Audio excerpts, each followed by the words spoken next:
बिस्मिल्लाहिर्रहमानिर्रहीम। सबसे पहले एक दफ़ा सबसे पहले क्वेश्चन लिखा हुआ है। ये क्वेश्चन हमारा है a load impedance of 40 plus J70। ये है ना, इसमें हमारे पास लोड इम्पीडेंस हमारे पास ये है और करेक्टरिस्टिक इम्पीडेंस 100 है और length of transmission line 0.3 lambda है। इसमें हमने रिफ्लेक्शन कोफिशिएंट फाइंड करनी है and input impedance, standing wave ratio और रिटर्न लॉस फाइंड करनी है। सो हमारे स्मिथ चार्ट की तरफ आते हैं। सबसे पहले स्मिथ चार्ट में ये जो ज़ीरो एक्सेस लाइन है, ये ज़ीरो हमारा एक्सेस लाइन है।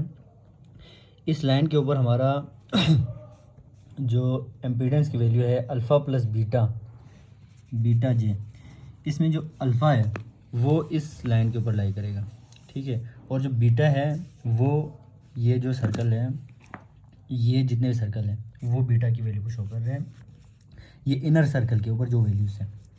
तो सबसे पहले यहाँ पे हमारे पास क्वेश्चन में इस तरह था। क्वेश्चन में हमारे पास लोड इम्पीडेंस 40 प्लस 70 जे है और करेक्टरिस्टिक इम्पीडेंस हमारे पास 100 है। तो हम नॉर्मलाइज़ करने के लिए इसको डिवाइड करते हैं, तो हमारे पास 0.4 प्लस 0.7 जे आएंगे। तो इस वैल्यू को हम यहाँ पे ड्रा करते हैं। तो 0.4 अल्फ़ा की वैल्यू है। तो इस पे आप देखें, ये जैसे यहाँ से स्टार्ट हो रहे हैं, यहाँ पे आके 0.4 ये वैल्यू है, ठीक है। ये हमारे पास अल्फ़ा की वैल्यू है। ये इस सर्कल को मैं आगे प्रोसीड करता हूँ, यूँ ले जाता हूँ आगे।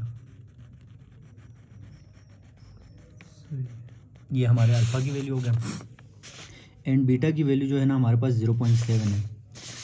तो इनर सर्कल के ऊपर आपने देखना ये 0. ये यहाँ पे 0.7 है, देख 0.7 ये वाली वैल्यू। इसको मैं आगे प्रोसीड करता हूँ। ये हमारा इनर सर्कल है। ये जिस जगह पे ये दोनों मीट कर रहे हैं, इसको हमने हमारी जो 1 जहाँ पे इस लाइन पे जो बेस मेन यानी कि जो सेंटर है, सेंटर ये सेंटर है, सेंटर से इसको हमने एक स्ट्रेट लाइन ड्रॉ करनी है।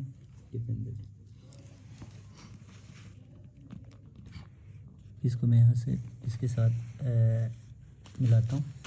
ये जो ना हमारे पास रेडियस बन गया। इस रेडियस को इस्तेमाल करते हुए हमने कैंपस से एक SWR सर्कल बनाना है।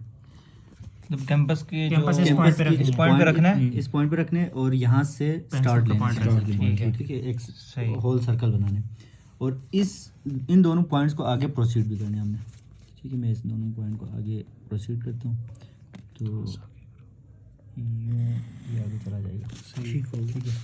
ये आउटर सर्कल के ऊपर जहाँ पे टच कर रही है, ठीक, ये जो पॉइंट है, इस पॉइंट की वैल्यू हमारा लेम्डा की वैल्यू है। तो यहाँ पे 0.1 है, तो फिर मैं इसको बताता हूँ अपने से, एक अप्रोक्सीमेट वैल्यू 0.112 कहता हूँ लेम्डा, ठीक है। देन ये हमारा लेम्डा की वैल्यू हो गया। और हमें एक और चीज़ याद रखनी है, जिसमें एक हमारे पास ये यहाँ पे लिखा हुआ है टुवर्ड जनरेटर, कहाँ पे लिखा था, इधर लिखा हुआ है, हाँ टुवर्ड जनरेटर, ठीक है। ये हमारा ZL लोड इम्पीडेंस है और Z इन इनपुट इम्पीडेंस है, ठीक है। तो मैं सर्कल ड्रा करता हूँ, Z नॉट हो गया। अगर हमें लोड इम्पीडेंस दिया हो, हम इनपुट इम्पीडेंस की तरफ जाए, यहाँ से इस तरफ जाए, तो इसका मतलब हम यहाँ से हमारी लेम्डा की वैल्यू है उसको हम क्लॉकवाइज मूव करेंगे, ठीक है। अगर यहाँ से इस तरफ मूव करना हो तो मतलब हमें ZN गिवन हो, ZL फाइंड करना हो तो हम एंटी क्लॉकवाइज। तो ये हमारे पास एक वैल्यू गिवन है और एक हमें लोड की जो ट्रांसमिशन लाइन की लेंथ है वो यहाँ पे गिवन है 0.3 लैम्डा। अगर एक चीज़ यहाँ पे कंसेप्ट है, अगर इसकी इंस्टेड ऑफ 0.3 हमें पॉइंट से पहले कोई वैल्यू होता, जैसे 3.3 होते हैं, 3.3 लैम्डा, तो इस पॉइंट से मैं स्टार्ट करता हूँ ना, तो होल सर्कल से हो के दोबारा इस पॉइंट पहुँचने तक हमारा 1 हो जाता है, 1 यूनिट, अगला दोबारा 1। तो मुझे पॉइंट से पहले की वैल्यू लिखने की इतनी ज़रूरत नहीं है। इसका मतलब पॉइंट के बाद वाली वैल्यू मेरे इस ओवरऑल जो लेमडा की वैल्यू है उसको चेंज कर रहे हैं। तो मैं इस पॉइंट से पहले की वैल्यू को, अगर आपके पास इस तरह की वैल्यू आती है तो फिर आप इससे पॉइंट से पहले वैल्यू को छोड़ के 0.3 लिख सकते हैं इसको। मतलब जब हम इस पे ड्रा करेंगे तो फिर 0.3 को आप ले लें तो फिर चल जाएगा। तो मैं यहाँ से स्टार्ट लेता हूँ। तो फिर यहाँ पे 0.112 हमारे पास ये वैल्यू है और इसको प्लस करता हूँ 0.112 लेमडा, प्लस हमें जो गिवन लेंथ है वो है 0.3 लेमडा। इन दोनों को जब प्लस करेंगे तो फिर ये हमारे पास आ जाएगा 0.412। 0.412 को मैं क्लॉक वाइज मूव करना है क्योंकि हमने लोड से जनरेटर की तरफ जाना है। तो इस तरफ यहाँ से 0.41 यहाँ पे है, मतलब यहाँ से मूव करना है इस जगह हाँ, इस जगह से आउटर सर्कल ठीक है, यहाँ से मूव करके ये हाँ 0.41 हो गया, 0.42 हो गया। तो फिर यहाँ पे 0.4 इस जगह पे आ जाएगा। ठीक है, ये हमारा पॉइंट हो गया। इस पॉइंट को अब मैंने सेंटर से मिलाना है। ठीक है, इस पॉइंट को मैं सेंटर से मिलाता हूँ।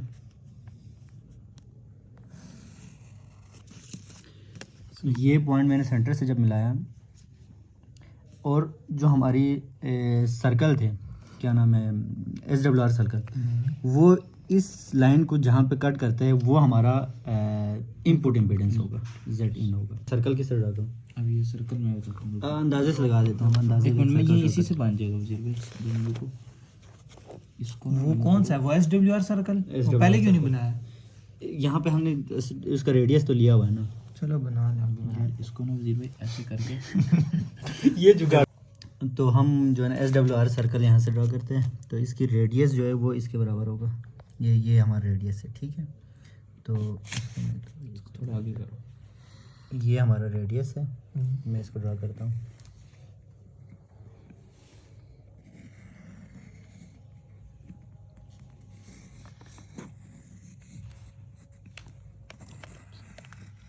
ये हमारा सर्कल हो गया।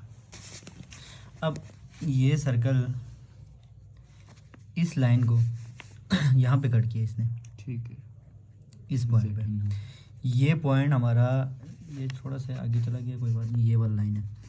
तो ये हमारा इनपुट इम्पीडेंस होगा। इनपुट इम्पीडेंस को मैं कैसे अभी फाइंड करता हूँ। इस पॉइंट पे आप देखिए ये लाइन है, ये वाली लाइन, ये यहाँ पे, और यहाँ से इस तरफ अगर चले जाए ये कहाँ पे किस हिसाब से लेके गया? ये तो ये 0.4 है, 0.4.1, 0.41, 0.42, ये अप्रोक्सीमेटली 0.43। अल्फा की ठीक है, अल्फा की वैल्यू हमारे पास आ गया 0.43 या 0.4 भी आप लिख सकते हैं। प्लस यहाँ पे माइनस आ जाएगा क्योंकि हम नेगेटिव साइड पे। ठीक है, माइनस नेगेटिव साइड का मतलब यहाँ से जो नीचे हाफ सर्कल है वो नेगेटिव होगा, ऊपर जो हाफ सर्कल है वो पॉजिटिव है।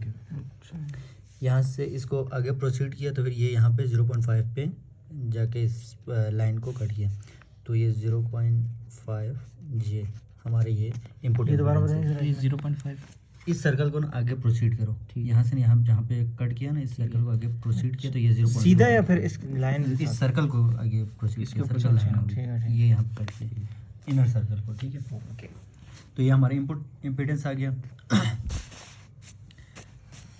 इसके बाद हम यहाँ से ड्रा करेंगे अपना बाकी वैल्यूज़। तो यहाँ से आप लेफ़्ट साइड पे, क्योंकि हम टुवर्ड जनरेटर जा रहे हैं तो टुवर्ड जनरेटर के लिए हमें सेंटर से इस तरफ की वैल्यूज़ को फाइंड करनी है। ठीक है, तो यहाँ पे मैं एक टेंजेंट ड्रा करता हूँ इस सर्कल से, जहाँ से सर्कल ने हमारी जो जीरो एक्सेस लाइन को कट किया है उससे मैं एक सीधा लाइन नीचे draw. SWR circle, SWR circle में टेंजेंट ड्रॉ कर, यहाँ से टेंजेंट ड्रा किया, यहाँ सीधा नीचे मैंने एक लाइन ड्रा किया।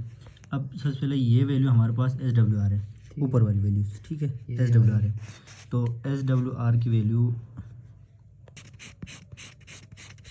तो SWR की वैल्यू है यहाँ पे, यहाँ से इस लाइन ने जहाँ पे कट किया तो यहाँ सेंटर से आपने वो करना है, यहाँ से यहाँ तक की वैल्यू होगी। तो ये 3, यहाँ पे 4 है। ठीक है, 4 हमारा SWR की वैल्यू है, और यहाँ पे रिफ्लेक्शन कोफिशिएंट की वैल्यू ये है। ठीक है, नीचे वैल्यू है, तो यहाँ पे आके ये यहाँ से यहाँ तक का डिस्टेंस नीचे वाली वैल्यू, ठीक। सेंटर से यहाँ तक 0.3 और 0.3 0.35 हाँ ये हो जाएगा 0.35 समथिंग। तो ये हमारा रिफ्लेक्शन कोफिशिएंट SWR की वैल्यू है। बाकी वैल्यूज़ भी आप यहाँ से ऐसे फाइंड कर सकते हैं जैसे यहाँ पे दिया हुआ है। ये थर्ड लाइन कौन सी है? Third line loss, return loss वो भी फाइंड करना है। लास्ट वाली कौन सी है? लास्ट वाली ये क्या है? एक मिनट, अब ये रिटर्न लॉस फाइंड करते हैं। ये वैल्यूज़ जो हमें आया ना, हमने पहले जो यहाँ से मतलब हमारे पास स्केल नहीं था तो हमने ऐसे ही ड्रॉ किया था, तो इस वजह से ये वैल्यूज़ काफ़ी डिफरेंस आ रहे हैं उसमें। तो ओवरऑल थोड़ा बहुत डिफरेंस आ जाएगा उसमें, कोई इशू नहीं है मेजरमेंट में, लेकिन ज़्यादा नहीं आनी चाहिए। लेकिन हाँ यहाँ पे थोड़ा ज़्यादा आ गया, वो ड्यू टू मतलब थोड़ा बहुत हमने स्केल से